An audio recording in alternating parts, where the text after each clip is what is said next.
قوموں کی خصلتیں بھی بیان کی کہ دیکھو آدم علیہ السلام کے لیے شیطان مصیبت بن گیا، حضرت نوح علیہ السلام کے لیے اپنی قوم نافرمان سرکش ٹھہری، اسی طرح ہود اور صالح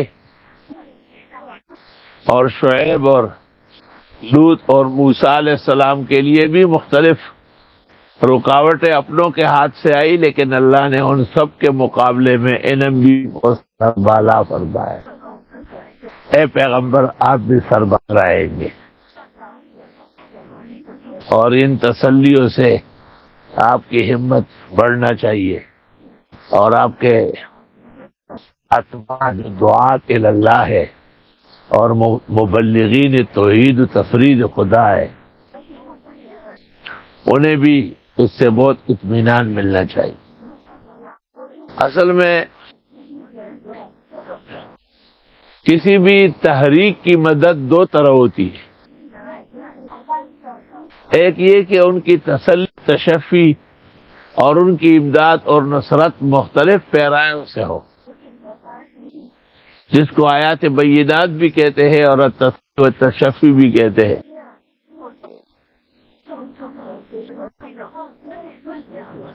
بعض اوقات بعض لوگوں کے لیے صرف یہ کافی نہیں ہوتا، بلکہ ان کے لیے مستقل جنگ و جدال کی ضرورت پیش آتی ہے۔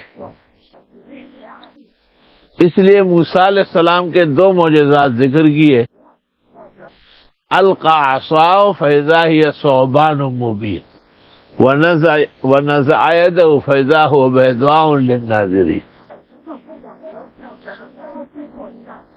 ید بیضاء میں اشارہ ہے تشفی و تسلی کو، اور القاء عصا میں اشارہ ہے جہاد کو۔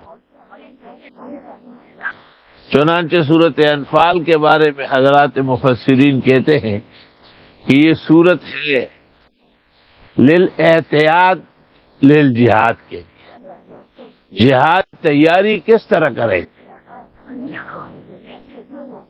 اور جہاد کے سلسلے میں 6 خطابات ہوئے، ہر خطاب یا ایھا الذین آمنوا سے ہے، کیونکہ مسلمان ہی مخاطب ہے جہاد کے، اور پھر ان کو مختلف گھاٹیوں سے گزارا گیا،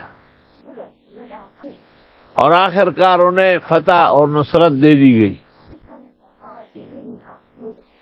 چونکہ اسلام کا پہلا معرکہ وہ بدر تھا، اس لیے بدر کی لڑائی یہاں تفصیل سے بیان ہوئی، اور بدر کے لیے پیش خیمہ ہوا ہے ہجرت، کہ حضرت نے ہجرت کن کٹھن حالات میں پائی ہے، اور اللہ نے ان کو کیسے مؤثر طریقے سے، محفوظ و مامون طریقے سے اپنے منزل مقصود تک پہنچائے۔ تو اے قرآن ماننے والے، اور اے جہاد کے داعی، اور اے توحید و تفرید کے تبلیغی، آپ کے لیے بھی اس میں سامان ہے ہر طرح کا۔ بڑی حیران کن بات یہ ہے کہ سورت کے اخیر قرآن کی تلاوت، تسبیح و تذکیر و تکبیر کا تذکرہ ہے۔ اشارہ ہے کہ کسی موقع پر بھی مبلغ یا مجاہد نے اعمال سے غافل نہیں ہونا ہے، اور آگے چل کر غفلت پر سخت وعید آئی ہے۔ لوگ سمجھتے ہوں گے کہ ان کاموں کا جہاد سے کیا کام، لیکن قرآن کہتا ہے کہ یہ کام تو جہاد کے لیے ریڑھ کی ہڈی ہے، یہ ہوں گے تو مومن مسلم تیار رہے گا۔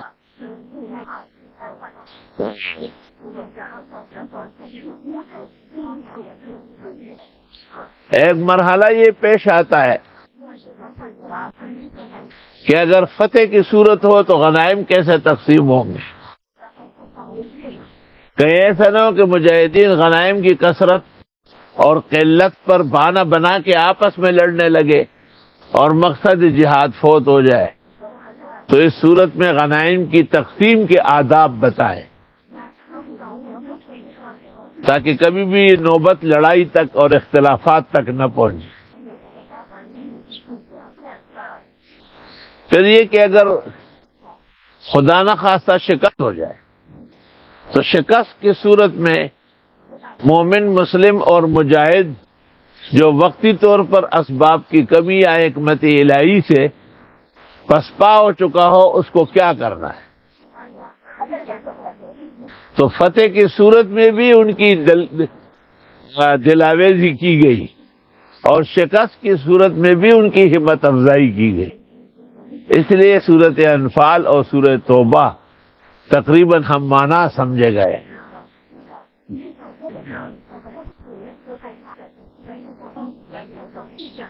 انفال نفل جمع ہے اور نفل کہتے ہیں انعام کو کسی مجاہد اور سپاہی کو اچھے کارکردگی کے نتیجے میں کمانڈر ان چیف دیتا ہے.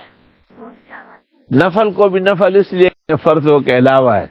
نافلۃ لک اے فریضۃ زائد لک و یعقوب نافلہ، یعقوب پوتا بیٹے پر اضافہ ہے.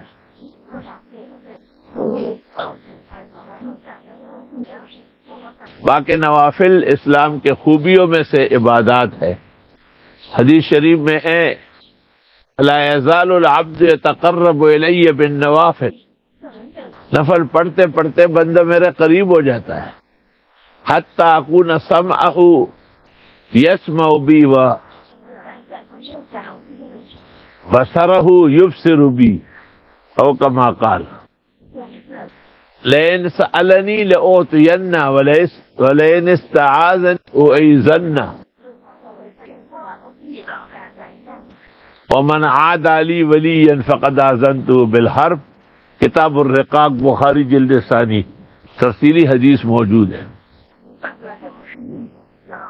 طالب علمی کے زمانے میں شوق و ذوق سے ایک رسالت ترتیب دیا تھا، اس کا نام تھا احسن المراتب بنیل النوافل والرواتب.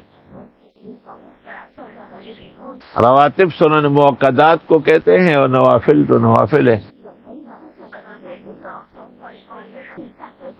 اس کے علاوہ بزرگان دین میں سے ابو طالب مکی کی کتاب قوت القلوب مشہور ہے نوافل میں. امام نووی کی کار و دعوات اور اس کی مفصل شرح ابن حجر نے الارشاد سے کی ہے.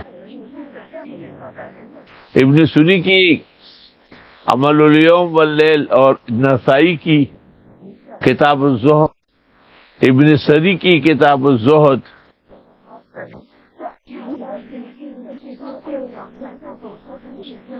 حافظ حجر کی کتاب عمل الیوم واللیل، سیوطی کی عمل الیوم واللیل، یہ سب نوافل کے تفصیلات کے بیان میں ہے. مشہور زمانہ غیر مقلد مولوی صدیق حسن خان قنوجی بھوپالی نے بھی ایک کتاب لکھی ہے نزل الابرار فی الدعوات المنصورہ فی الدعوات المعصورہ عن سید الابرار. یہ کتاب بھی انتہائی جامع طریقے سے لکھی گئی.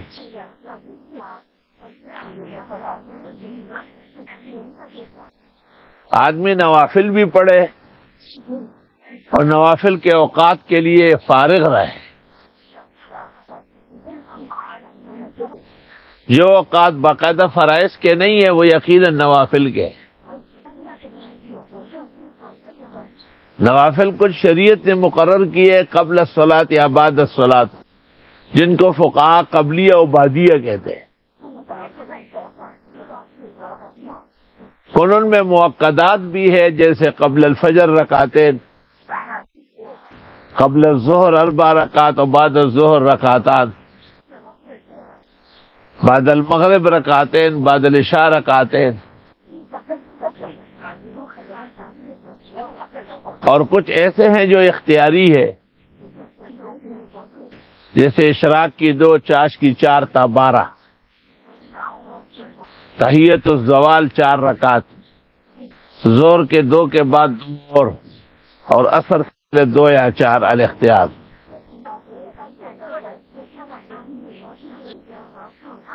مغرب کے 2 رکعت سنت کے بعد 6 رکعت نوافل 20 تک.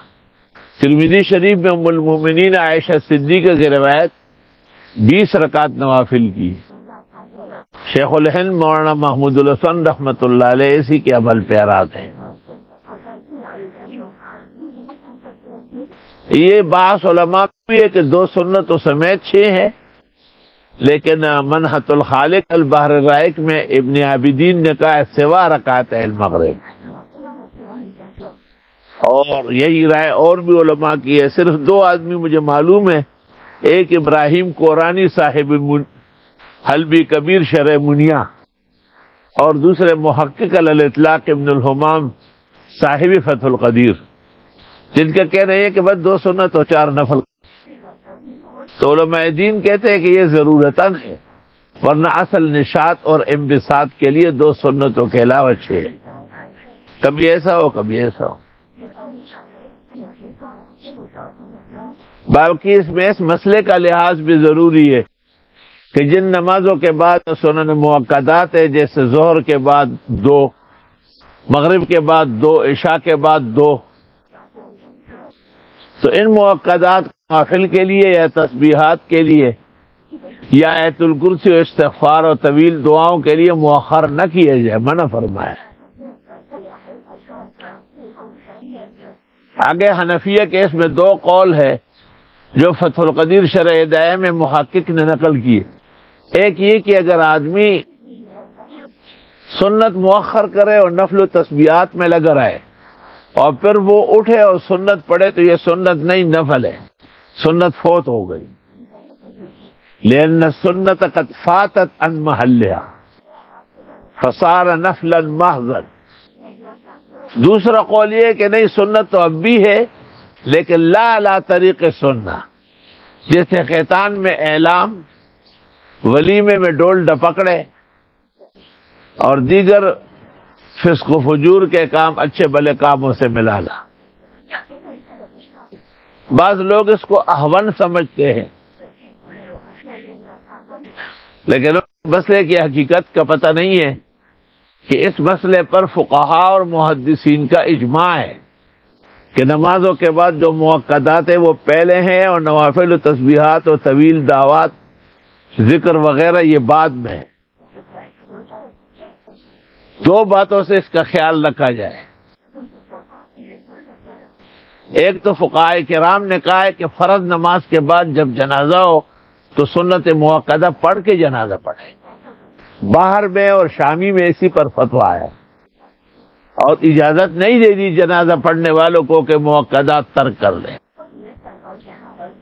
حالانکہ جنازہ بھی فرض کفایہ ہے، اور بعض کے ہاں سامنے آنے کے بعد فرض عین ہوتا ہے۔ دیکھیے تحریرات رافعی۔ دوسرا مسئلہ یہ کہ شاہ ولی اللہ محدث دہلوی نے کہا تھا کہ کبھی سنت پہلے پڑھے، کبھی نوافل پہلے پڑھے تسبیحات، تو حضرت اقدس امام الحسن مولانا انور شاہ حضرت شاہ ولی اللہ کے اس انداز پر ناراض رہتے تھے، اور فرمایا کہ یہ تو مؤکدات و غیر مؤکدات کا فرق مٹایا جا رہا ہے۔ مؤکدات و غیر مؤکدات کا فرق زندہ تابندہ رہنا چاہیے۔ اکثر یہ اچھے بھلے لوگ جو بڑے دیندار کہلاتے ہیں، شیخ الاسلام ہے، مفتی اعظم ہے، مفتی مکرم ہے اور فخر الانام ہے، یہ نمازوں کے بعد بیٹھے رہتے، انگلیاں شنگلیاں آگے پیچھے کرتے ہیں۔ ان کو اتنی تمیز نہیں ہے کہ ہمارے فقہاء و محدثین کا علی الاطلاق اجماع ہے کہ جن نمازوں کے بعد مؤکدات ہے، فرض نماز کے بعد مختصر دعا بمقدار اللہم انت السلام کما روت عائشہ فی صحیح مسلم ونقل عنہا مفتی الہند فقی الہند مولانا کفایت اللہ فی النفائس مرغوبہ۔ باقی تفصیلی دعائیں، تسبیحات، تقدیسات، تکبیرات اور دیگر جو امور ہے وہ سب کے سب بعد سنن سنت سے فراغت پر ہونا چاہیے۔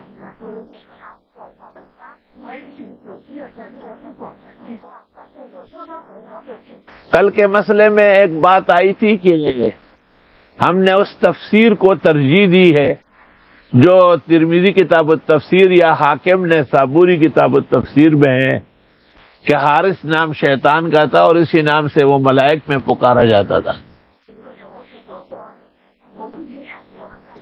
اور ہم نے اکابر و اسلاف کے اس پہ حوالے دیے تھے. بلا شبہ اس پر کلام رہا ہے، رازی نے بھی کلام کیا ہے، آلوسی نے بھی کیا ہے، ابن کثیر نے بھی کیا، لیکن تفسیر کا اعدل الاقوال یہی ہے، اور آیات کا فحوا بتا رہا ہے کہ یہ درست اور صحیح ہے.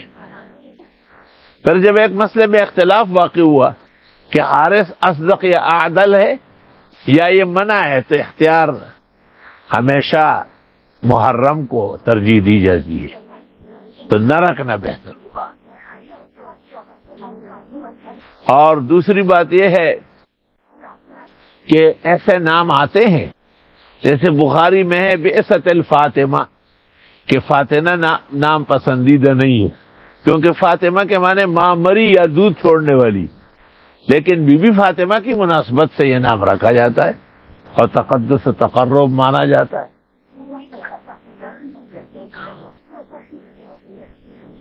اسی طرح بخاری سے پتہ چلتا ہے کہ مخلوق کو جائز نہیں ہے کہ وہ شہنشاہ کہلائے. ہندوستان کے بادشاہان خاص کر مغلیہ، ان پر یہ اشکال رہا ہے کہ شہنشاہ اکبر اور شہنشاہ جہانگیر ہو، شہنشاہ شاہجہان اور شہنشاہ اورنگزیب کیسے کہلائے. تو اس طرح بعض امور ہوتے ہیں قابل ارتکاب اور قابل ترک. اس طرح سے دو ٹوک فیصلہ کرنا بظاہر دشوار رہتا ہے. ہماری ترجیح اب بھی یہی ہے کہ یہ نام شیطان کا ہے، حارث. ترمذی کتاب التفسیر اور حاکم نے سافوری کتاب التفسیر کی روایت زیادہ اقوا اور اعدل الاقوال ہے.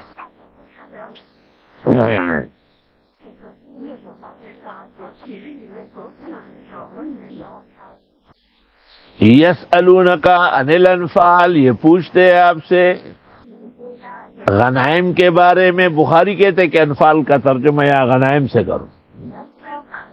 قل الانفال للہ والرسول، آپ فرمائیے غنائم تو اللہ کے ہیں جو رسول کے ذریعے بٹیں گے.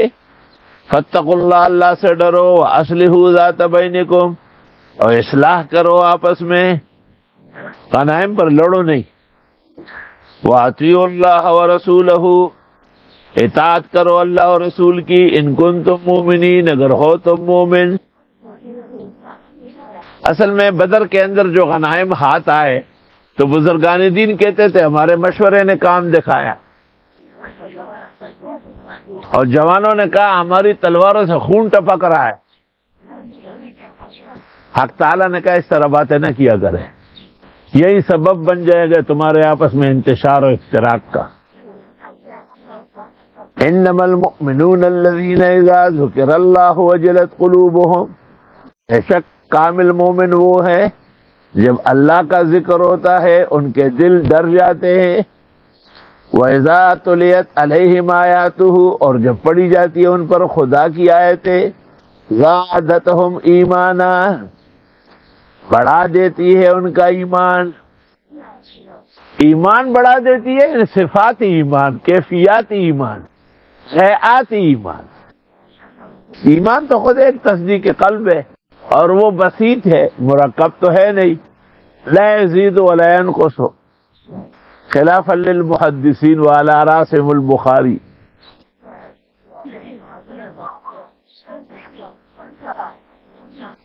باقی وہ اسد السنہ جو امام اعظم کے زمانے میں حدیث کا بڑا سپہ سالار تھا، اور وہ امام اعظم کا رد کرتا تھا کہ وہ ایمان کے زیادت و نقصان کے قائل نہیں ہے.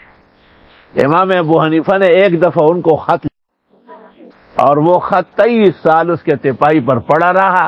موت آئی اور جواب نہیں دے سکا. کیا خط تھا؟ حضرت مولانا محمد خان صاحب ایک فاضل عالم گزرے ہیں، ہمارے دوست اور بھائی ہیں. حضرت اقدس فقیہ العالم محدث کبیر، شارح البخاری و ترمذی، حضرت مولانا محمد یوسف صاحب بنوری کے شاگرد اور ان کے متخصص ہیں. انہوں نے المصنفات کے نام سے ایک کتاب لکھی ہے جو برادر محترم کوثری پاکستان مولانا عبدالقیوم حقانی دامت برکاتہم نے اپنے ہاتھ سے شائع کی. اس کتاب میں اسد سنہ کا تذکرہ ہے، لیکن افسوس ان کو وہ واقعہ ہی نہیں ملا ہے۔ وہ واقعہ موفق الدین کردی نے مناقب امام اعظم میں نقل کیا ہے۔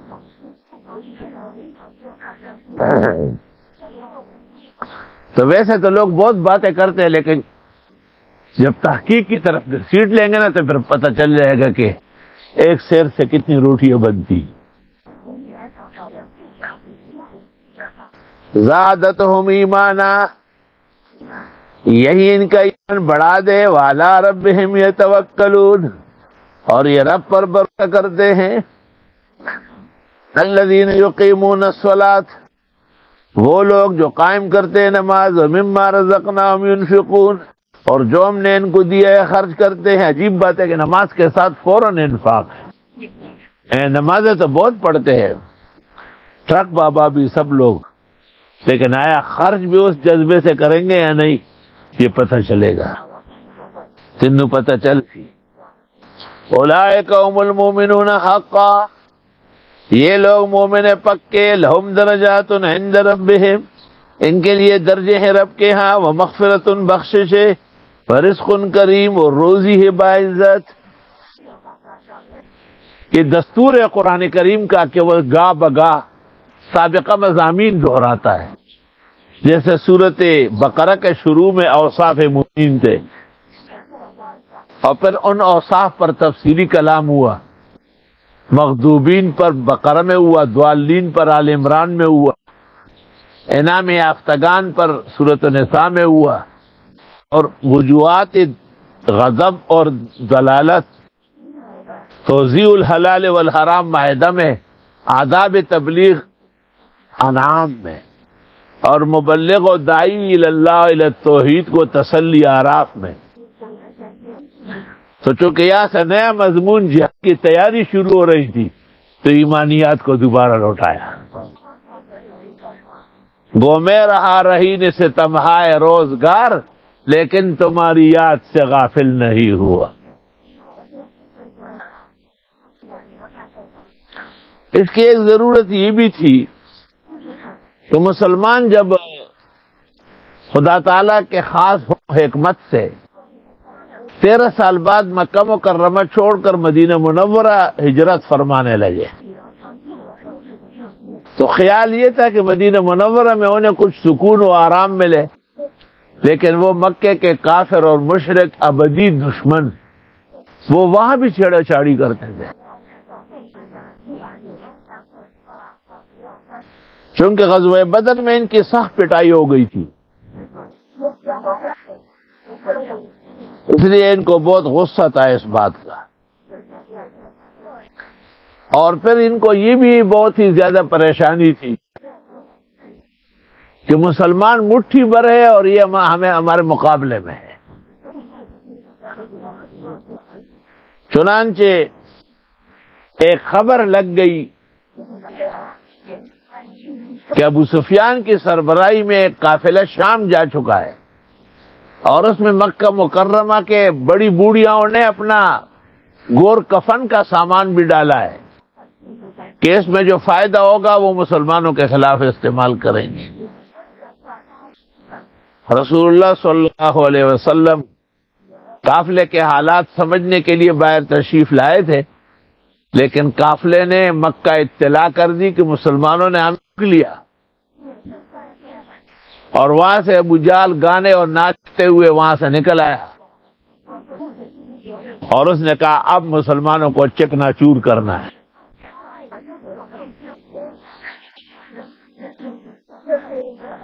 اس وقت مسلمانوں کے سامنے ایک امتحان آیا کہ یا تو اس قافلے پر حملہ کرو جو ساز و سامان سے بھرا ہوا ہے، ہتھیار کچھ بھی نہیں، اور یا جو مکہ سے ابو جہل آیا اور تمام تلواریں اور نیزے اور خنجر اور جنگجو لے کے آیا۔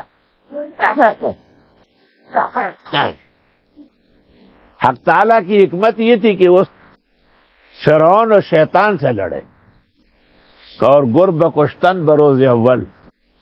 چنانچہ پیغمبر مرسل مقداد ابن الاسود کی تقریر کے بعد اور تمام صحابہ اس پر رضامند ہوئے، اور آپ نے مقداد کی تقریر کے دوران کہا کہ میں نے آسمانوں میں ملائک دیکھے جن کو حکم الہی مل رہا تھا کہ فوراً زمین پر پہنچو. پیغمبر و صحابہ تب کہا ہے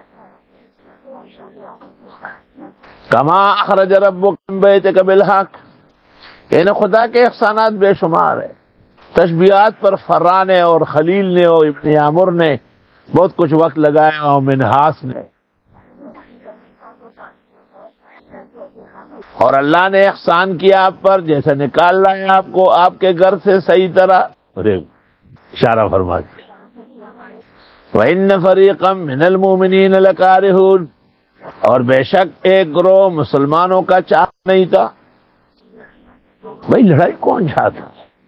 یجادلونک فی الحق کے حجت کرتے تھے حق کے بارے میں بعدما تبین واضح ہونے کے بعد کانما یساقون الی الموت کوئی آنکھائے جاتے ہیں موت کی طرف وہم ینظرون اور یہ کھلی آنکھوں سے دیکھ رہے ہیں. یہ ماحول بتایا. وَإِذْ يَعِدُكُمُ اللَّهُ إِحْدَى الطَّائِفَتَيْنِ. اور جب وعدہ کیا تم سے اللہ نے کہ دو گروہوں میں سے ایک ملے گا. انہا لکم یا تو ابو سفیان والا قافلہ جو شام سے ہے خالی مال و دولت ہے باقی کچھ نہیں. وَتَوَدُّونَ أَنَّ غَيْرَ ذَاتَ الشَّوْكَةِ تَكُونُ لَكُمْ. تم بھی چاہتے تھے کہ بغیر اسلحہ والا ہمارے مقابلے میں ہو. لیکن وَيُرِيدُ اللَّهُ أَن يُحِقَّ الْحَقَّ بِكَلِمَاتِهِ. لیکن چاہتے تھے اللہ کہ حق ہو جائے اس کے کلموں کے زور سے. وَيَقْطَعَ دَابِرَ الْكَافِرِينَ. اور کاٹ کے رکھ دے جڑے کافروں کی. لِيُحِقَّ اللَّهُ الْحَقَّ لِيُحِقَّ الْحَقَّ وَيُبْطِلَ الْبَاطِلَ. تاکہ ثابت کرے حق اور ڈسمس کرے باطل. وَلَوْ كَرِهَ الْمُجْرِمُونَ. اگرچہ مجرم خوش نہ ہو. اللہ اکبر و کبیرہ. ایسا ہی ہوتا ہے دنیا کے اندر. کئی معنوں میں جو خدا کے دین کا سپہ سالار ہوتا ہے وہ پھر ایسے موقع پر کمزور جماعت پر اٹیک نہیں کرتا.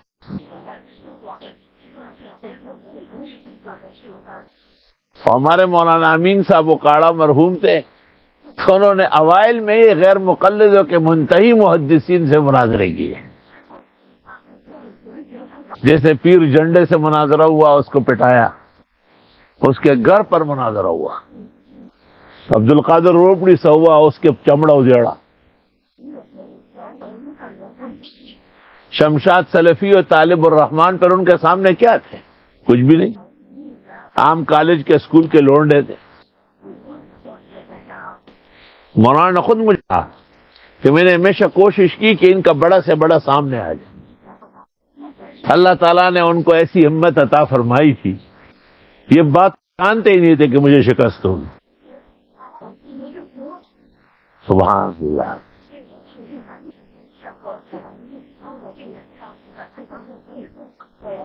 مولانا علامہ خالد محمود جو ہمارے پاکستان نے پوری ہندوستان دنیا میں اہل حق کے بڑے عالم ہیں. اللہ ان کی عمر مبارک میں برکت دے تا دیر انہیں سلامت رکھے.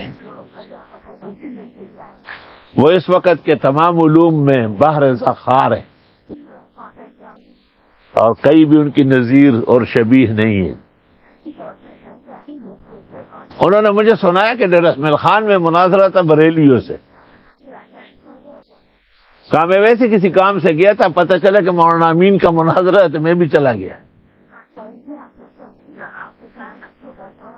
کہ مناظرے کے دوران انہوں نے بدعت کو خبیثہ کہا کہ تم بدعت خبیثہ میں مبتلا ہو. تو مبتدین سب کھڑے ہو گئے کہ بدعت یا حسنہ یا بدعت ہدیہ یا ضالہ خبیثہ کہنا دیوبند کی خباثت ہے. میں نے آہستہ سے ان کو کہا کہ بڑوں بڑوں کی زبان پھسل جاتی ہے آپ بھی کہہ دیں. مجھے کہا آپ تسلی سے بیٹھے رہیں کوئی زبان نہیں پھسلی ہے. جب وقت آئے گا تو میں دکھا دوں گا. مولانا جب تقریر ثانی کے لیے کھڑے ہوئے تو 10-15 مرتبہ دوبارہ کہا کہ چونکہ تمہاری دکھتی رگ پر میں نے ہاتھ رکھا ہے اور تمہاری وہ خباثت اور بدعت جو خالص خبیث بدعت ہے ان پر ہاتھ رکھا ہے، اس لیے تم نے شور مچایا۔ انہوں نے کہا نہیں ہم آگے چلنے نہیں دیں گے، پہلے ہمیں بدعت خبیثہ دکھاؤ۔ تو علامہ مولانا امین اکاڑا نے پوچھا کہ کس سے دکھاؤ، علماء سے یا اولیاء سے؟ انہوں نے کہا اولیاء سے۔ کہا مجدد ولی ہے یا نہیں؟ کہا بالکل ہے۔ کہا یہ دیکھو مجدد کا ایک مکتوب پڑھ رہا، اور اس مکتوب میں بار بار آتا ہے ای بدعت خبیثہ، ای بدعت خبیثہ۔ علامہ خالد محمود نے مجھے کہا کہ آپ بجا طور پر اس شخص کو مجتہد فی الفقہ کہتے ہیں، کہ میری آنکھیں کھل گئی اور روشن حیران رہ گیا۔ خدا تعالیٰ نے اسکول ماسٹر کو کیا علوم، کیا بحر ذخار بنایا ہے اس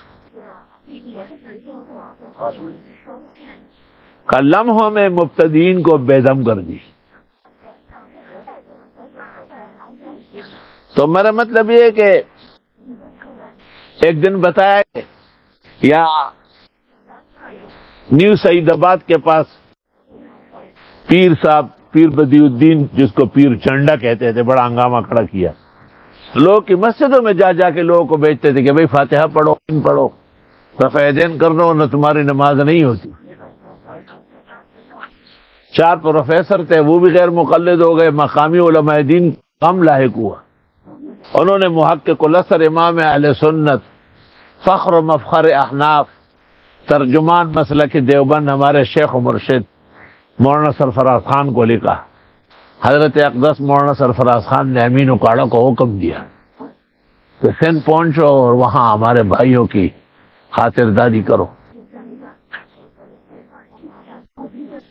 مولانا نے فرمایا کہ میں ٹرین میں بیٹھ گیا اور جہاں مجھے بلایا وہاں اتر گیا، اسٹیشن پر کوئی نہیں، خود میں اپنی کتاب تھیلا لے کے اندر گیا، سب بیٹھے ہوئے باتیں کر رہے۔ کہ مجھ سے پوچھا کون ہو؟ میں نے کہا ماسٹر امین ہو۔ کہا تم مناظرہ کرو گے؟ میں نے کہا آپ نے یاد فرمایا ہے تو کروں گا مناظرہ۔ کہا میں نے کہا سفر کیا ہے، تھکا ہوا ہوں، تھوڑا پانی وانی ہوا، وہ غسل خانہ ہے، جاؤ نہاؤ۔ کہ میں نے دل میں سوچا یا اللہ وہ مناظرہ تو بعد میں ہوگا، ہمارے آدمیوں کی جان نکل رہی۔ کہ میں نہا وہا کے آ کے بیٹھ گیا تو مجھے کہا کہ تم مناظرہ کر کے چلے جاؤ گے، ہم کہاں جائیں گے؟ فرمایا میں نے کہا میں مناظرہ کر کے بھاگنے نہیں آیا ہوں، مناظرہ کر کے بگانے آیا ہوں۔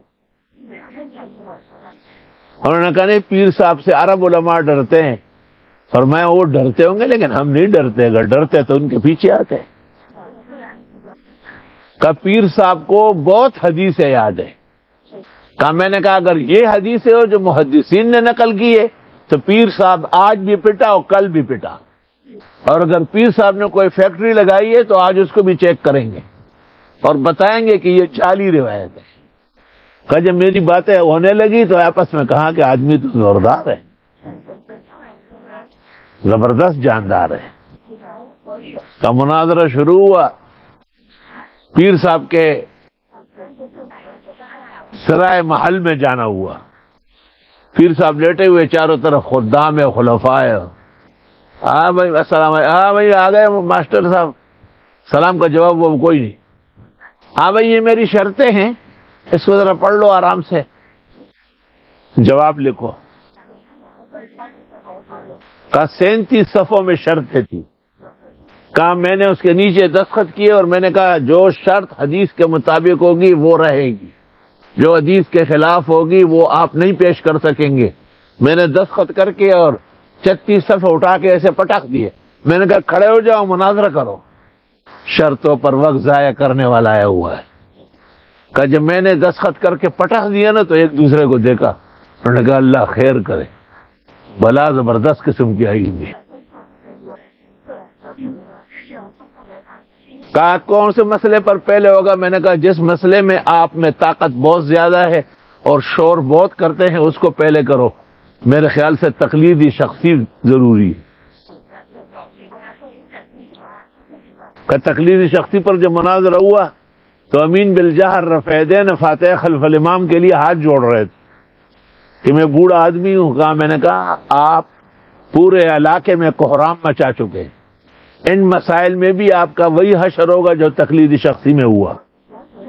اور واضح ہو جائے گا آج کے امام کے پیچھے فاتحہ پڑھنے سے نماز خراب ہوتی ہے، اور امین بالجہر سے نماز مکروہ ہوتی ہے، اور بار بار رفع یدین کرنا ناپسندیدہ ہے۔ تم نے غلط اور الٹا بیان اسلام کے خلاف دیا ہے۔ آپ بات کریں تاکہ فضا صاف ہو جائے۔ کم میں بغیر بات کیے دستخط کرتا ہوں آپ، میں نے کہا کرو دستخط۔ میں کہا ان مولویوں کو ایسا دیکھا، میں نے کہا یہ وہ پیر صاحب ہے جن سے عرب علماء ڈر رہے ہیں، یہ پیر صاحب ہے جن کو حدیث یاد ہے، وہ حدیث کدھر گئی؟ اللہ تعالیٰ نے ایسے ملکات دی، اللہ پاک غری کی رحمت کرے، خدا تعالیٰ شعبی برحمت نازل فرمائے۔ پیر صاحب نے آخر میں کہا باتوں کا احساس ہو گیا۔ ایک تو یہ کہ ہم سمجھتے تھے کہ حنفی لا دلیل ہے، آپ کے اس وقار حفظ و اتقان نے تسلیم کرایا کہ احناف کے پاس احادیث زیادہ ہے، اور آئندہ میں ان کے بارے میں کچھ کہتے ہوئے احتیاط کروں گا۔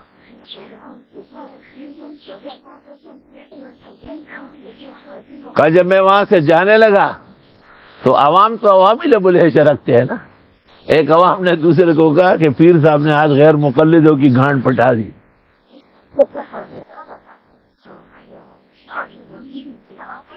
یہ پکو نہ کینو مولانا دا سے مناظر الحمدللہ۔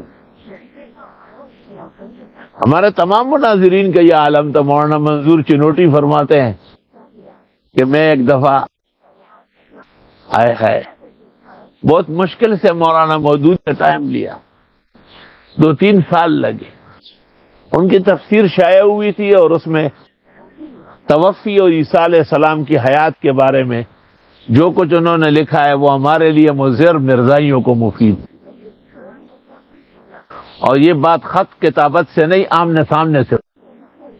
2-3 سال تک میں جو ہے در بدر خاک پر سر پھرتا رہا۔ 2-3 سال بعد مجھے ٹائم ملا، اور ٹائم جو ملنے کے بعد مجھے کہا کہ جلدی بات ختم کیا کریں۔ میں نے کہا کہ آپ نے جو عبارتیں نقل کی ہے ان عبارتوں کی غلطی آپ کو سمجھاؤں گا پھر جاؤں گا۔ جب میں نے مولانا مودودی کی توفی پر اور مختلف مسائل پر تفہیم القرآن کی عبارتیں پڑھی تو تسلیم کیا کہ عبارتوں میں سقم ہے اور تبدیل کرنا چاہیے۔ میں نے کہا کب ہوگا؟ یہ کہا انتخابات ہو رہے ہیں اس کے بعد کا۔ میں نے کہا مرزائیوں سے بھی ووٹ لے رہے ہیں کیا؟ نہیں، فضا خراب ہوتی ہے۔ میں نے کہا اس سے فضا اچھی ہو جائے گی، جو علماء خفا ہے وہ خوش ہو جائے گی۔ کہا مجھ سے وعدہ کر لیا کہ یہ آپ دوبارہ لکھ لو اور آپ کے لکھے ہوئے کو میں یہاں ڈالوں گا۔ کہا تمام چاروں طرف مودودی اینڈ کمپنی کڑی تھی، سب ایک دوسرے کو دیکھ رہے تھے۔ اٹھتے وقت مولانا مودودی نے میرے ساتھ اٹھنے کی کوشش کی، میں نے منع کیا۔ کہا اللہ تعالیٰ نے آپ کو اس موضوع پر کیا امام بنایا ہے؟ مجھے تو خیال تک نہیں تھا کہ اس طرح ہوا ہے۔ بہتر ہوگا کہ میری تمام تفسیر پر نظر ڈالے اور مجھے بعض قسم کے مستدرکات سے آگاہ کریں۔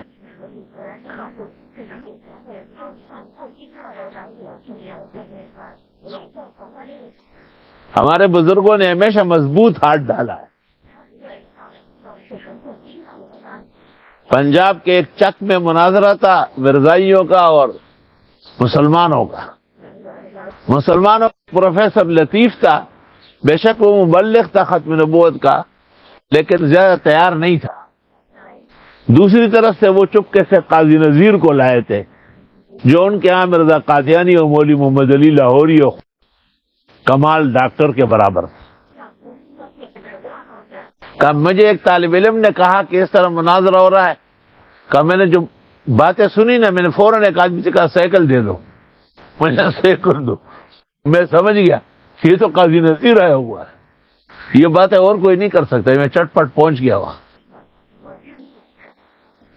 کہ وہ راؤ صاحب جو تھے وہاں کے وڈیرے، کہ ان کو میں نے کہا بات سن، شکست مسلمانوں کو ہو رہی ہے، مسلمان تو آپ بھی، آپ قادیانی تو نہیں۔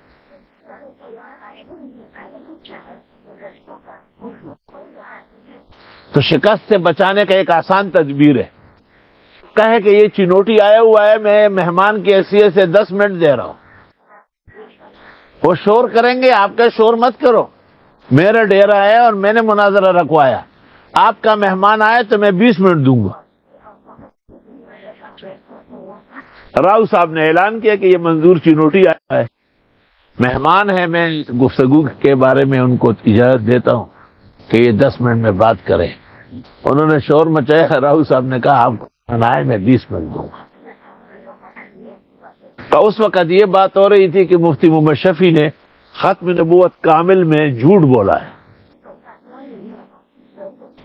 میں نے کہا کہ بات یہ ہے کہ مفتی شفیع صاحب امتی ہے، امتی جھوٹ بھی بول سکتا ہے اور روایت غلط بھی نقل ہو سکتی ہے، جھوٹ تو نہیں بولا ہے لیکن روایت میں غلطی ہو گئی ہے، جس کا اعلان مفتی صاحب نے کئی دفعہ کیا ہے، مگر یہ بتایا کہ مرزا غلام احمد قادیانی جو نبوت کے دعوے دار ہے اور وہ روزانہ 150 جھوٹ بولتے تھے، پیٹرن جھوٹ، اور میں سناتا ہوں آپ کو کہ میں نے 20 30 40 50 سنا ہے۔ اب وہ اس کے جوابات کس طرح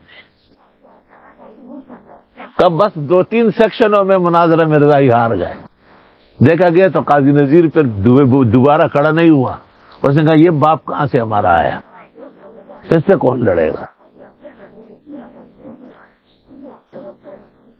سبحان اللہ، الحمدللہ الحمدللہ۔ تو اللہ تعالیٰ نے بھی چاہا کہ وہ جو طاقت کے نشے میں ڈوبے ہوئے ہیں اور اسلحہ بردار ہے اور ابو جہل ان کا سربراہ ہے، اور وہ تمہارے حق میں آئے تاکہ آج کو حق اور باطل باطل ہو جائے۔ حضرت 10 مولانا مفتی محمد شفیع صاحب نور اللہ مرقدہ نے ایک واقعہ نقل کیا ہے کہ ہندوستان کے آخری ایام میں انگریزوں نے جو افراتفری پھیلائی تو اس کے تخت مرزائی بھی بہت زیادہ چہ رہے تھے، اور ان کے 3 مناظر روشن خان، مولوی سرور الدین اور ایک اور ہے، وہ پورے ہندوستان پہ چھائے ہوئے تھے۔ تو دارالعلوم دیوبند نے مولانا شمس الحق افغانی، مولانا مفتی محمد شفیع، مرتضی حسن چاندپوری، مولانا اسد اللہ شیر بیشا، ان کو ان کے تعاقب میں چھوڑا۔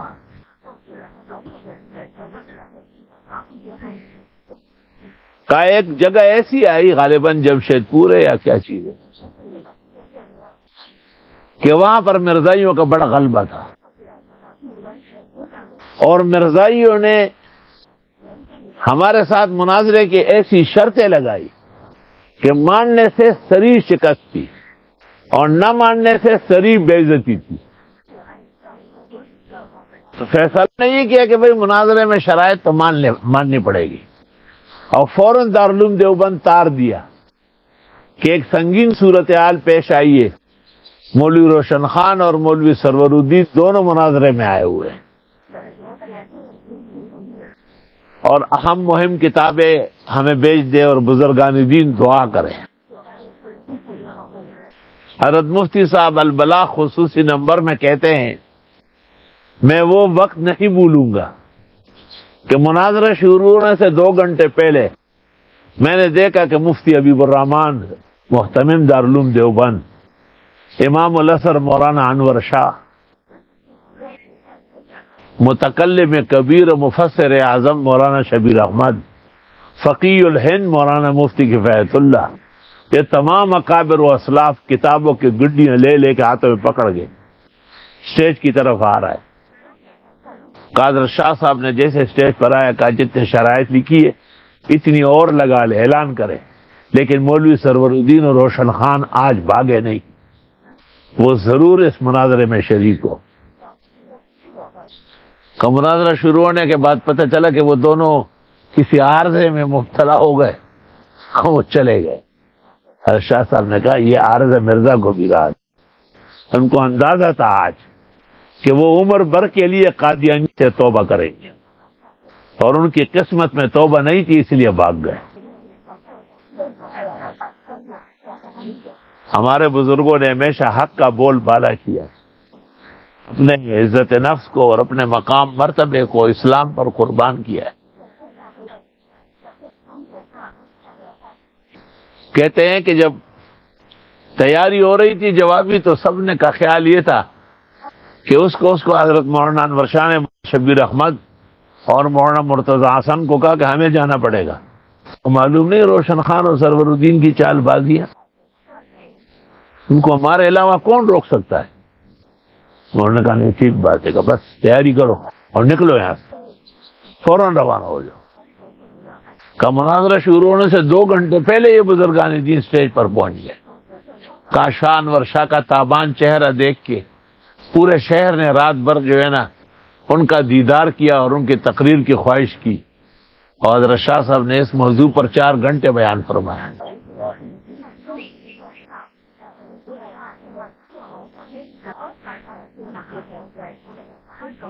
لذیذ بود حکایت دراز تر گفتم، لذیذ حکایتیں تھی میں نے بھی مزے لے لے کے بیان کیا۔ الحمدللہ۔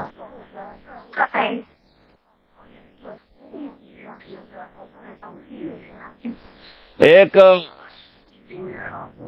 حاجی صاحب تھے، اس کا نام تھا منیر الدین، منیر الدین نام تھا، عوام منیر الدین کہتے ہیں، اور وہ مولانا حسین علی صاحب رحمت اللہ علیہ کا قدیم شاگرد تھا، اور مولانا غلام اللہ خان، مولانا پنجپیر، قاضی شمس الدین ایت اللہ شاہ سب سے وہ آگے تھا مولانا حسین علی کے تلمذ میں۔ وہ بدقسمتی سے مرزائی ہو گیا تھا، تو مولانا چنوٹی کہتے تھے کہ میں درس میں جب شریک ہوا تفسیر میں، تو میرے شیخ مولانا غلام اللہ خان تذکرہ کرتے کرتے آپ دیدہ ہو جاتے، ہائے بھائی میرے شیخ کے شاگرد کیسے مرزائی ہو گئے۔ کا ایک دن میں نے حضرت سے ملاقات کی، کہا منیر الدین سے ملاقات کب ہوگی؟ کہا جب کہو۔ میں نے کہا کل چلے؟ ٹھیک ہے۔ حضرت مولانا غلام اللہ خان نے فوراً عنایت اللہ شاہ گجراتی کو، قاضی شمس الدین کو، سب ساتھیوں کو طلب کیا۔ میں نے ان سے پوچھا کہ اس سے آپ کی بات چیت کب سے؟ کہا 20 سال سے۔ کچھ خام کھایا؟ کہ نہیں، اور سخت ہو گیا۔ میں نے کہا مجھ سے صرف ایک بات کا وعدہ کیا جائے کہ منیر الدین کے ساتھ گفتگو کے دوران میری قطع مدد نہ کی جائے، اور چاروں بزرگ خاموش رہے۔ ٹھیک ہے۔ 8-10 میل گزرنے کے بعد پھر میں نے کہا کہ حضرت اگر آپ حضرت نہ بولے تو میرا پلہ غالب رہے گا، اور منیر الدین کے ایمان اور نکاح بحال ہونے کا دن ہے، اور اگر آپ غصے میں آ گئے یا جلال میں آئے تو میری باتیں غیر مؤثر ہو جائیں گی۔ کہا میں نے 2 4 6 دفعہ ان کو پکا کیا۔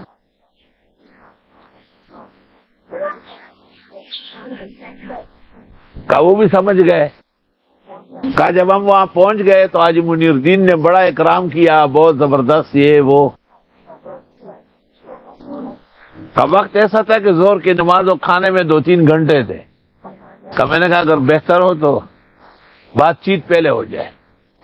کہا باتیں تو انہوں نے ہمیشہ کی ہے۔ میں نے کہا نہیں، آج کی باتیں ضروری ہے۔ میں نے آج منیر الدین سے گفتگو کا آغاز کیا، اور یہ بزرگ بالکل خاموش بیٹھے رہے۔ 2 گھنٹے کے بعد حاجی منیر الدین اٹھا اور چلا گیا، اور اس نے نہایا اور کپڑے پہنے اور آ کے قرآن کے سامنے بیٹھا کہ مجھے ایمان اور نکاح دوبارہ کراؤ۔ آج پتہ چلا کہ مرزا قادیانی اور اس کی جماعت کافر جماعت ہے، اور میں آج تک کفر کے اندھیرے میں ڈوبا ہوا تھا۔ کیا یہ کیا فرشتہ لائے ہو؟ یہ چھوٹا سا ٹیڑھا بڑا طالب علم مولانا منظور چھوٹی ایسے امام۔ میں نے کہا یہ طے شدہ ہے کہ منیر الدین آج توبہ کر۔ بس ایک بات کا عہد و پیمان کیا جائے کہ میری مدد نہ کرے، میرے حق میں بالکل نہ بولے، مجھے بولنے دے آرام، مجھ پر آپ کے بولنے کا سخت اثر ہوگا، اس پر ہوگا یا نہیں مجھ پہ ہوگا۔ مولانا منظور چنوڑی کی وفات پر حافظ نے جو الاحسن میں لکھا ہے اس میں سارے واقعات جمع ہیں۔ تو یہ بات اس سے یاد آئی کہ کفار کے دو گروہ سامنے تھے، ایک ابو سفیان کا قافلہ جو تجارت کر کے شام سے آ رہا تھا، اور غیر ذات شوکا، ان کے پاس کوئی ہتھیار اسلحہ نہیں تھا، صحابہ چاہتے وہ اس کو لوٹ لیتے، لیکن اللہ تعالیٰ چاہتے تھے کہ نہیں، یہ خطرناک آدمی ابو جہل اور اس کے ڈانس اور ناچ کرنے والے لوگ جو مکہ سے آئے، ان کا سر کچلنا ضروری ہے۔ لِيُحِقَّ الْحَقَّ وَيُبْطِلَ الْبَاطِلَ وَلَوْ كَرِهَ الْمُجْرِمُونَ۔ اِسْتَسْتَغِيثُونَ رَبَّكُمْ، یاد کرو جب تم مدد مانگ رہے تھے رب سے، فَاسْتَجَابَ لَكُمْ، پس تمہاری دعا قبول۔ اصل میں استغاثہ یستغیثو، جب اس کا مصدر غوث آ جائے تو عبادت مانا ہے، مدد بھی چاہیے تھی، اور جب اس کا مصدر غیث آ جائے وَيُنَزِّلُ الْغَيْثَ مِن بَعْدِ مَا قَنَطُوا، مراد بارش مانگ، تو مدد بھی چاہیے اور بارش چاہیے۔ اس کی وجہ یہ کہ کنواں جو بدر کا تھا اس پر مشرکین پہلے سے قابض ہو گئے، اور جب تم مدد اور پانی مانگ رہے تھے رب سے، بس تمہاری دعا قبول کی اور فرمایا میں تمہاری مدد کرنے والا ہوں، 1000 فرشتے پیدل پہ بھیجوں گا، کیونکہ مشرکین کی تعداد 1000 بنتی۔ وَمَا جَعَلَهُ اللَّهُ إِلَّا بُشْرَىٰ، نہیں بنایا اللہ نے مگر خوشخبری، وَلِتَطْمَئِنَّ بِهِ قُلُوبُكُمْ، اور تاکہ مطمئن رہے تمہارے دل۔ یعنی بزرگان دین کو چاہیے کہ اپنے ماتحتوں کے ساتھ ادب کا سلوک بھی کریں، ان کو ہم وقت توقع کے سامنے نہ ٹھہرائے۔ صحابہ کو تعداد ملائک اور نزول ملائک کا ہمت افزائی ہو گئی۔ وَمَن نَّصْرُ إِلَّا مِنْ عِندِ اللَّهِ، اور نہیں مدد ہوتی مگر اللہ کے ہاں سے۔ ان اللہ عزیز حکیم، بے شک اللہ غالب اور حکمت والے ہیں۔ اذ یغشیکم النعاس امنۃ منہ، ڈھانک رہا تھا تم کو اونگ، یہ اطمینان طرف کی طرف سے۔ اونگنا غزا اور جہاد میں رحمت اور فتح کا باعث ہے، اونگنا درس میں محرومی کا باعث ہے، اور تبلیغی حلقے میں سکینہ کا باعث ہے، وہاں سکینہ آتی۔ اور ایک آدمی کی بیوی کا نام سکینہ تھا، تبلیغ والے اس کو پکڑ کے لا کے بٹھائے تھے، اچانک نیا آدمی تھا، آنکھیں بند ہونے لے، کسی نے کہا رہنے دو سکینہ آ رہی، اس نے کہا سکینہ کیوں آ رہی؟ اس کو تو میں نے کہا قیمہ بناؤ،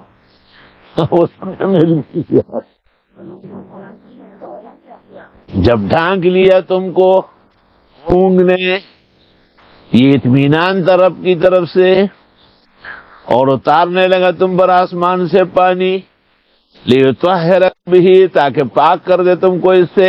انسان جب پاک صاف ہو کا ایمان قوی ہوتا ہے، انسان جب صاف ستھرا ہو تو اس کے تمام جوارح وہ برسر کار ہوتے ہیں۔ پلیت آدمی تو ویسے ہی گیدڑ ہوتا ہے۔ وَيُذْهِبَ عَنْكُمُ رِجْزَ الشَّيْطَانِ، اور دور کر دے تم سے شیطان کی گندگی خیالات۔ وَلِيَرْبِطَ عَلَىٰ قُلُوبِكُمْ، اور جوڑ دے تمہارے دلوں کو۔ وَيُثَبِّتَ بِهِ الْأَقْدَامَ، اور پختہ کرے تمہارے قدم۔ چنانچہ بارش ہو گئی زبردست، اب وہ جو کنویں کا کنارہ تھا وہ سارا سلپ بن گیا، اور وہ خطرہ تھا کہ وہ مشرکین کنویں میں گرنے لگے، اور یہ جہاں ٹھہرے ہوئے تھے وہاں پر وہ مٹیالی پتھری زمین تھی، سیلاب کھڑے ہو گئے، اور ان کے مال مویشی کے بہترین کام ہو گیا۔ اذ یوحی ربک الی الملائکہ، جب وحی کی تیرے رب نے فرشتوں کو، انی معکم، میں تمہارے ساتھ ہوں، فثبتوا الذین آمنوا، پس مضبوط کرو ایمان والوں کو، سألقی فی قلوب الذین کفروا الرعب، ان قریب ڈال دلوں میں کافروں کا رعب، یعنی کافروں کے دل میں مسلمانوں کا رعب ڈالوں گا۔ فَاضْرِبُوا فَوْقَ الْأَعْنَاقِ، مارو ان کو گدیوں پر، وَاضْرِبُوا مِنْهُمْ كُلَّ بَنَانٍ، اور مارو ان کے بن بن، پورے پورے مارو۔ تو ایک زمانے میں کوڑا خٹک میں خاکسار جو منکرین حدیث تھے، ان سے مسلمانوں کا جھگڑا تھا، تو وہ مسجد میں گھس کے آئے مولانا شیر علی شاہ کے غازی ملا کو مارنے کے لیے۔ تو عورتوں نے سے اعلان کیا کہ مولوی صاحب کو مارنے آئے، مارو ان کو۔ تو وہ لوگ وہاں پر رشا صاف کر رہے تھے گندم کا، تو ان کے پاس غاخئی ہوتی ہے، غاخئی کے 3 دانت ہوتے ہیں، تو وہ جو ان کو مارنے لگا نا، کہتے عجیب بات ہے، وار ایک کرتے سوراخ 3 ہوتے، تو کہتے غاخئی کو گزرے کا بھی گیا۔ اسی سے مولانا شیر علی شاہ کے غازی ملا بنے ہیں نا، ورنہ نام تو قدرت اللہ تھا ان کا۔ ذالک بانہم شاقوا الرسول، اس لیے کہ انہوں نے اختلاف کیا اللہ اور رسول سے۔ ومن یشاقق اللہ ورسولہ، اور جو خلاف کرے اللہ اور رسول کا، فإن اللہ شدید العقاب، ذالکم فذوقوہ، یہ سزائے چکو، وَأَنَّ لِلْكَافِرِينَ عَذَابَ النَّارِ، اور کافروں کے لیے عذاب جہنم کا ہے۔ دنیا کی شکست دنیاوی سزا، اخروی سزا جہنم۔ یا ایھا الذین آمنوا، اے ایمان والو، اذا لقیتم الذین کفروا زحفا، جب تمہارا آمنا سامنا ہو کافروں سے میدان میں، فلا تولوہم الادبار، مت پھیرو ان کی طرف پیٹے۔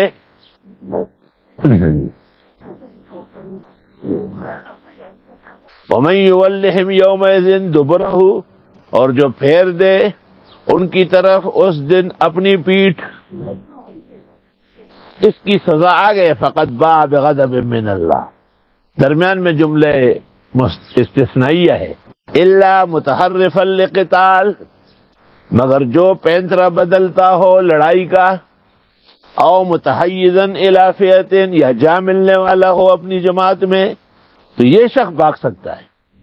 اگر اس کے بغیر کوئی بھاگا، فقد باء بغضب من اللہ، بس یقیناً مستحق ہو جائے گا خدا کی ناراضگی کا، ومأواہ جہنم، اس کا ٹھکانہ دوزخ ہے، وبئس المصیر، کیا ناکارہ باز گشت ہے۔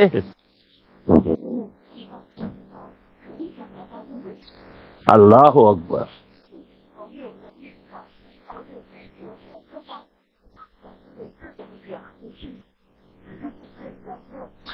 فلم تقتلوہم، تم نے نہیں مارا ان کو، ولکن اللہ قتلہم، لیکن اللہ نے ان کو قتل کیا، وما رمیت اذ رمیت، اور آپ نے کنکری نہیں پھینکی جب ریت پھینک رہے تھے، ولکن اللہ رما، لیکن اللہ نے اس کو مؤثر بنایا، ولیبلی المؤمنین منہ بلاء حسنا، تاکہ آزمائے ایمان والوں بہترین آزمائش میں، ان اللہ سمیع علیم، بے شک اللہ سننے جاننے والے ہیں۔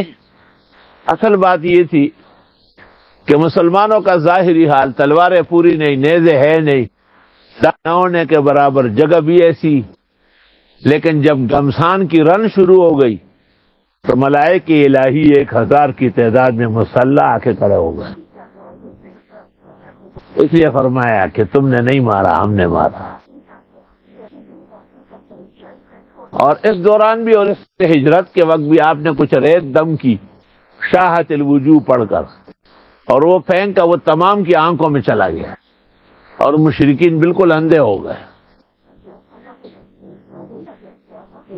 ذالکم، یہ تمہاری بات ہو ہی گئی، وَأَنَّ اللَّهَ مُوهِنُ كَيْدِ الْكَافِرِينَ، اللہ رسوا کرنے والے ہیں کافر کی سازشوں کو۔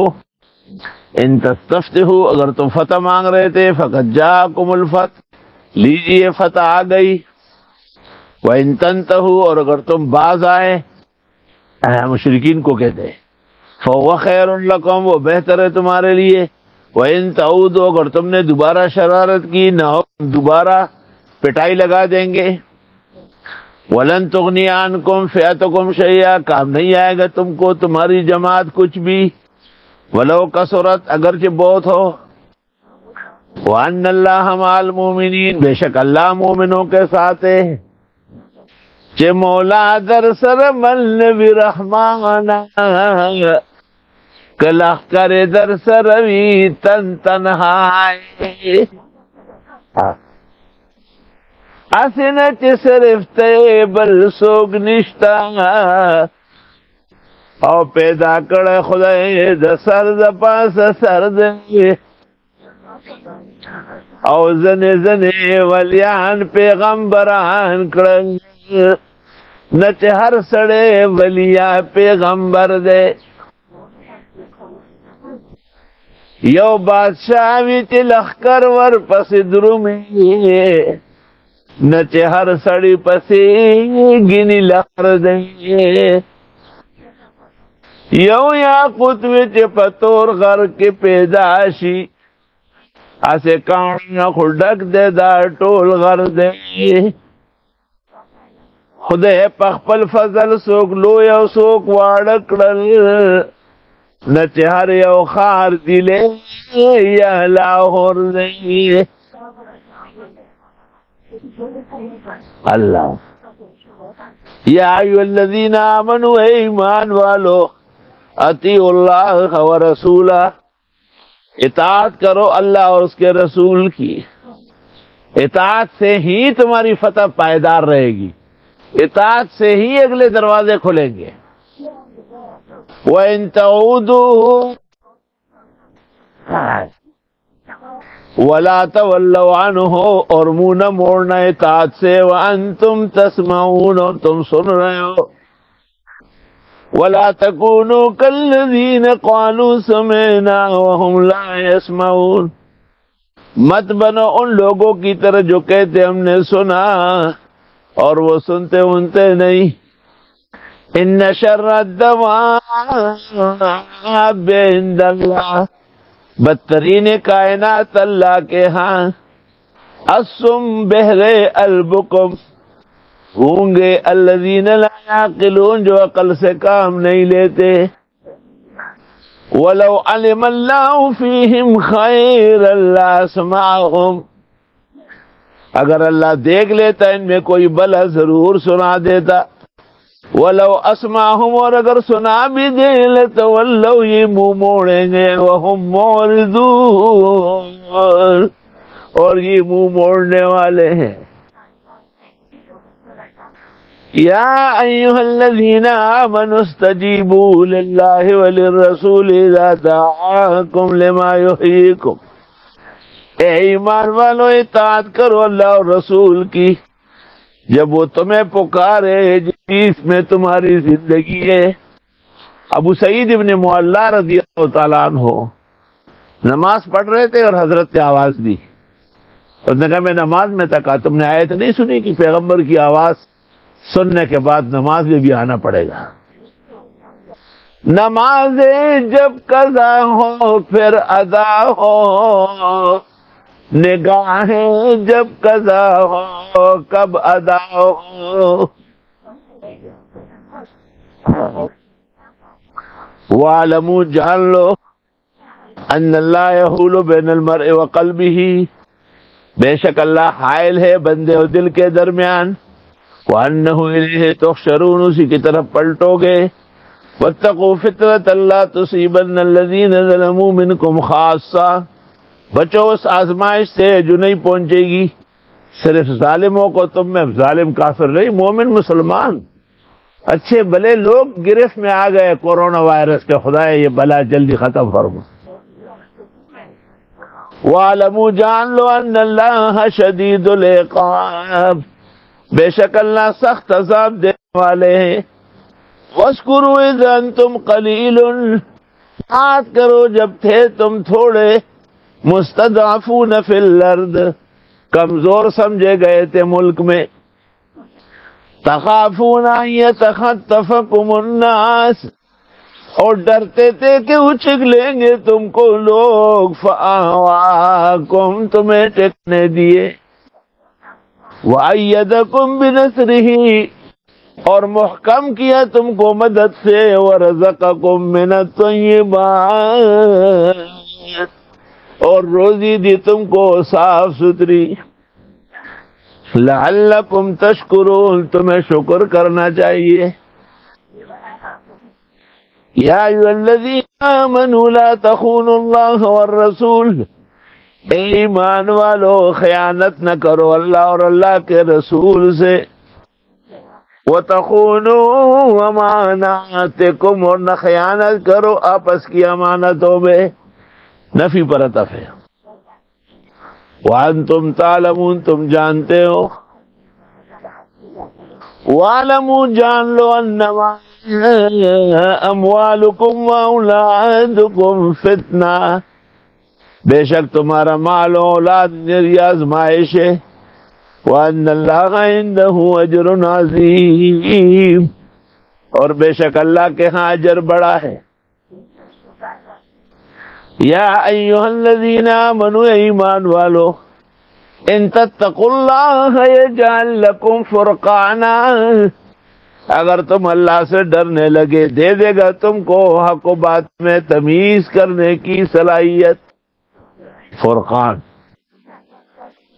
یعنی یہ بھی اللہ کے انعامات میں سے کہ آدمی کھرے کوٹے، سیاہ و سفید، جھوٹے اور سچے، توحید اور شرک، سنی اور بدعتی کو فرق کر سکتے، اس کے لیے بھی تقویٰ کی ضرورت ہے۔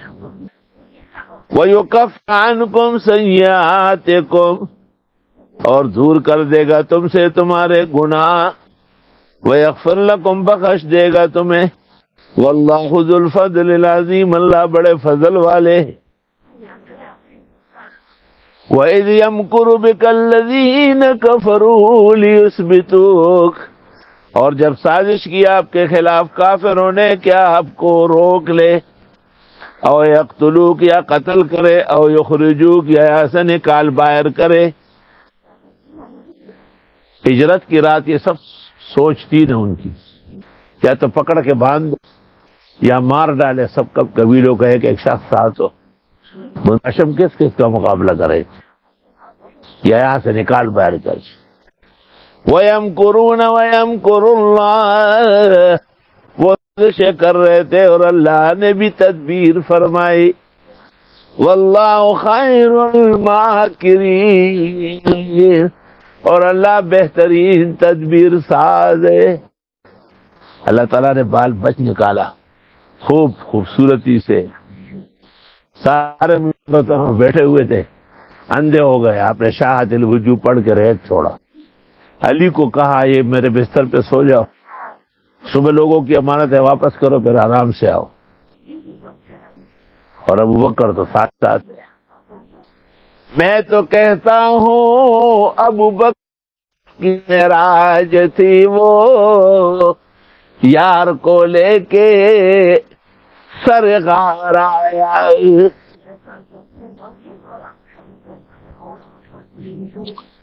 وَإِذَا تُتْلَىٰ عَلَيْهِمْ آيَاتُنَا جب پڑھی جاتی ہے ان پر ہماری آیتیں، قالوا یہ کہتے ہیں قد سمعنا ہم نے سنا، لو نشاء لقلنا مثل هذا ہم چاہتے ایسا کہہ دیتے، ہم تو اب بھی کہہ سکتے ہیں، ہر مولا کہتے ہیں تفسیر تو ہم بھی پڑھا سکتے ہیں، کونا ٹھینگا کا تو کہنا لولا بیاچ سک دیواؤ موری،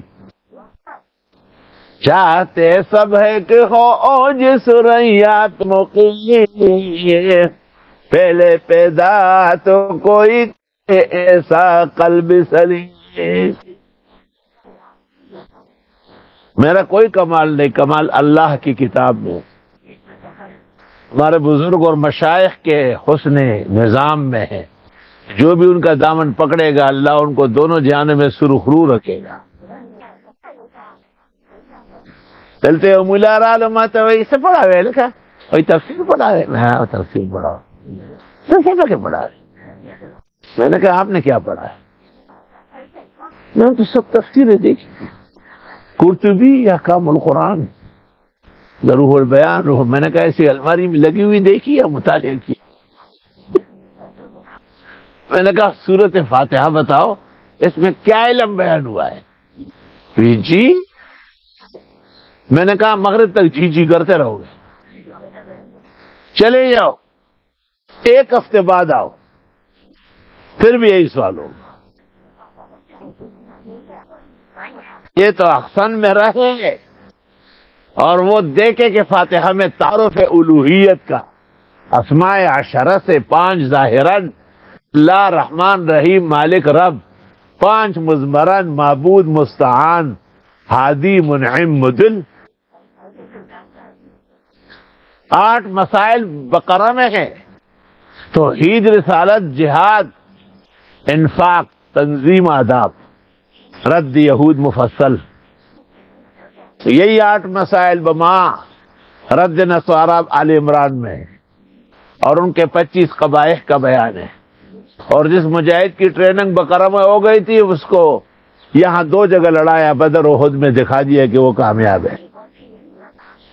تو انعام یافتگان کا تذکرہ ہوا سورہ نساء میں، وہ انعامات کے وجوہ بھی بیان کیے، انعامات سلب ہونے کے وجوہ بھی بیان کیے، اور توزیع الحل والحرام میں 42 قاعدے معاہدہ میں ذکر کیے، تبلیغ کے آداب بتایا انعام میں، اور تسلی دے دی اعراف میں، اور جہادی تیاری انفال میں، اور مشرکین سے برأت ہے توبہ میں، اور شبہ مشہورہ کا رد ہے سورۃ یونس میں، نقلی 3 واقعات ہیں، نوح کا، یونس کا، موسیٰ کا، اور آگے 7 انبیاء کے واقعات بترقن ہے سورۃ ہود میں، اور ان تمام کے فوائد اور مقتبسات کا حاصل سورہ قیامت برحق رعد ابراہیم، وہ 4 امور جن کا مرتکب مستحق کے عذاب ہے سورہ ہجر، وہ 4 محرمات تعبیدیہ سورۃ نحل، کرامات اولیاء کے اور معجزات انبیاء کے برحق ہے مگر غیبدان اور متصرف نہیں سورہ بنی اسرائیل۔ دیکھو کاف میں اولیاء کیسے بے چین ہیں ظالم بادشاہ سے، مریم میں دیکھو خدا کے نبی زکریا، خدا کی ولیہ مریم اور دیگر انبیاء پریشان، یہی حال سورہ طٰہٰ میں، اور دیگر انبیاء سب غمگین ہیں اپنے اپنے ناکارہ قوموں سے انبیاء میں۔ اور یہ فائدہ نصیب ہوگا حضرت مخلصہ سورۃ حج میں، اوصاف عشرہ پیدا کرو سورۃ مومنون میں، دفع فحشاء عن المعاشرہ سورۃ نور، اعجاز قرآن فرقان، یہ کوئی شعر شاعری نہیں ہے سورۃ شعراء، قرآن کے معجزات 4 سورۃ نمل قصص، امتحان برحق ہے عنکبوت، کامیابی یقینی روم، ہر عاقل فاضل کا نصیحت کی باتیں کہی سورہ لقمان، اور الف لام میم سجدہ قیامت کے وقوع، اور آخری جنگ خندق کی تفصیل میں، اور پھر قیامت کا تفصیلی بیان سبا و فاتر سے لے کے آخر قرآن تک۔ وہ بھی انشاءاللہ بالدلیل بیان کروں گا، ایسا نہیں ہے۔ اور جب پڑھی جاتی ہے ان پر ہماری آیتیں، کہتے ہم نے سن لیا، ہم چاہے تو ایسا کہے نا آپ ایسا، کس نے روکا ہے آپ کو؟ مجھے کسی نے کہا فلاں قاری صاحب نے درس، میں نے کہا اللہ کرے ہر مسجد میں شروع ہو جائے، تو یہاں نہیں آ سکتے، وہ وہاں شریک ہو جائیں گے، میں نے فیس لیتا ہوں نہ کوئی ٹھیکہ ہے، اللہ نے مجھے ایک مقام اور ایک وقت دیا ہے، فرصت اور اچھے مخلص ساتھی، کام چل رہا ہے، شکر ہے۔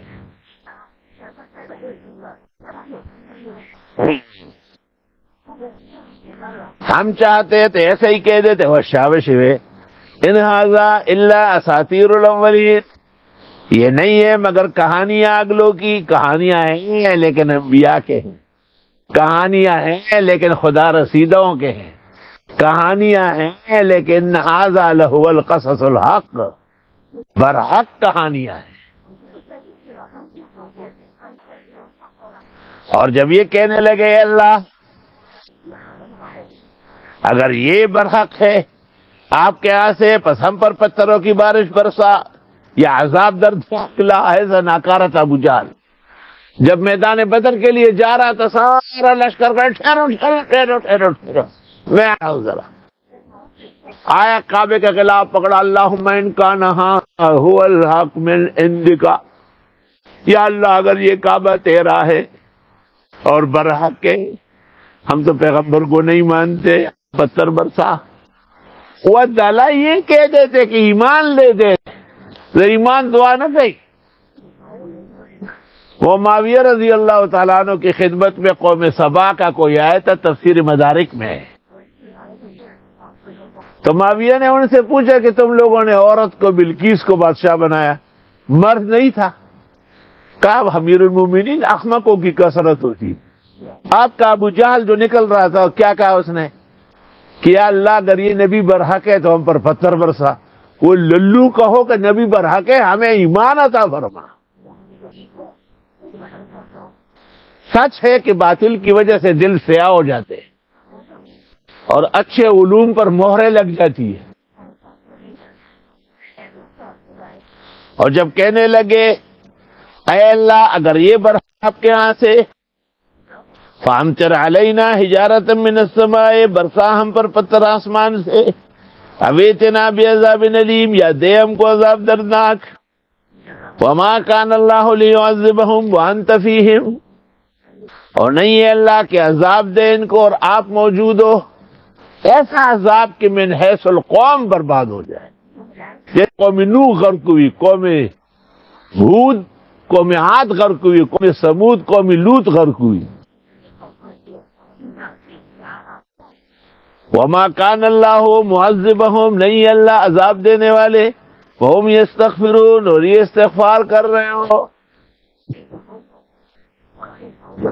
کہ کسی بھی ذکر اور کلمے کے دونوں فائدے، اگر ایمان لایا ہو تو آخرت کا فائدہ ہوگا، ایمان نہیں لائے تو دنیا کے کچھ نہ کچھ فائدے تو ہے۔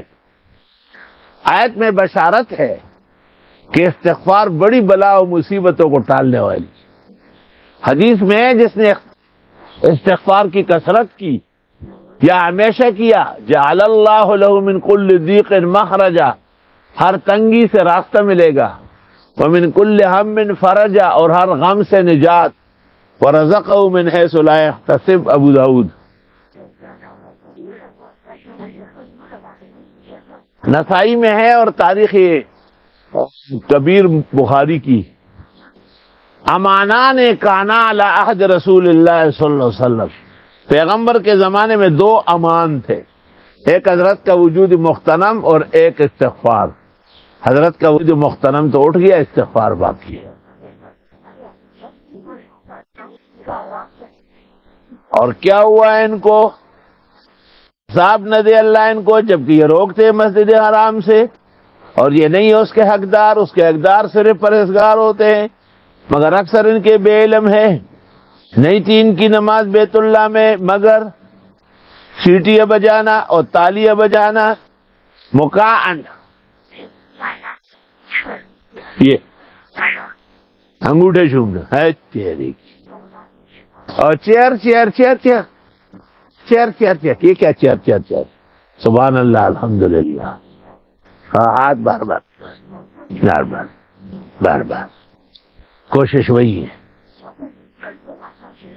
نہیں ہے ان کے نماز بیت اللہ میں مگر پیڑھی کا گول اور تاڑی کا گول، یعنی سیٹیاں بجاتے ہیں اور تالیاں، فذوقوا العذاب بما کنتم تکفرون، چکو عذاب تمہارے کفر کے مارے۔ بے شک وہ لوگ جو کافر ہے نہیں خرچ کرتے اپنا مال، وہ خرچ کریں گے مال اپنا تاکہ روک لے اللہ کے دین سے، پس وہ خرچ کرتے رہے، ہوگا ان پر افسوس اور پھر مارے جائیں گے، مغلوب ہوں گے۔ وہ لوگ جو کافر ہے جہنم میں جمع ہوں گے، تاکہ علیحدہ کرے اللہ ناپاک کو پاکوں سے، اور کر دے ناپاک کو باس باس کے ساتھ، پہ اکٹھے کرے ان کو، پس پھینک دے ان کو جہنم میں۔ یہ وہ لوگ ہیں جو تباہ و برباد ہے۔ آپ فرمائیے ان لوگوں سے جو کافر ہے، اگر یہ لوگ باز آئے بہتر ہوگا اور معاف ہو جائے گا ما قبل کا، اور اگر یہ لوٹ آئے پس ان جیسی عادتیں گزری ہے، اور ان سے قتال کرو یہاں تک کہ یہ فتنہ نہ رہے اور ہو جائے دین اللہ کا سالم، پس اگر یہ باز آئے پس بے شک اللہ ان کے اعمال دیکھ رہے ہیں، اور اگر یہ وَإِن تَوَلَّوْا اگر انہوں نے منہ موڑا فَاعْلَمُوا جان لو ان اللہ مولاکم بے شک اللہ تمہارے کارساز ہے، نعم المولا و نعم النصیر کیا خوب کارساز ہے اور خوب مددگار ہے۔ وَبِهَذَا الْقَدْرِ نَكْتَفِي الْيَوْمَ وَلِلَّهِ الْحَمْدُ أَوَّلًا وَآخِرًا۔ اللهم إنا نستغفرك ونسألك السلام والعافية. اللهم أرنا الحق حقا وارزقنا اتباعه وأرنا الباطل باطلا وارزقنا اجتنابه واجعله ملتبسا علينا فنضل. اللهم ادفع عنا البلايا والوباء والآهات والآفات والمصائب والشدائد. اللهم إنا نعوذ بك من جميع البليات والأوبية والمصائب والشدائد يا أرحم الراحمين. اللهم إن تعذبهم فإنهم عبادك وإن تغفر لهم فإنك أنت العزيز الحكيم. صلى الله تعالى